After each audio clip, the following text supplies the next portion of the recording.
जय जगन्नाथ मो चैनल को आपण मानक स्वागतम। कविता वर्तमान एमिति एक समय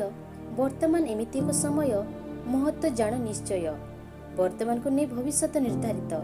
वर्तमान को नष्ट न करी ठीक रे चाल पथ। निज कर्म करी चाल चिंता न कर पाइबार फल। वर्तमान थरे चली गली आउ फेरबनी जेते खोजिली।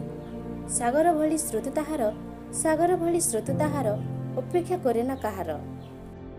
दुखरे थिले समस्या अछि तो समाधान अछि। बाट खोजी चाल ताहार किछि। असहाय न होई चाल पथई। वर्तमान समय को जानी जाओ आगे। वर्तमान परिश्रम जाक भविष्य रे हेब सार्थक। ए तो नियतिर खेल कि बा बुझिबो तार बेळ। वर्तमान जीवन किछि समय नथिबो। सेथिपाई करि चाल निज कर्तव्य। धन्यवाद। जय जगन्नाथ।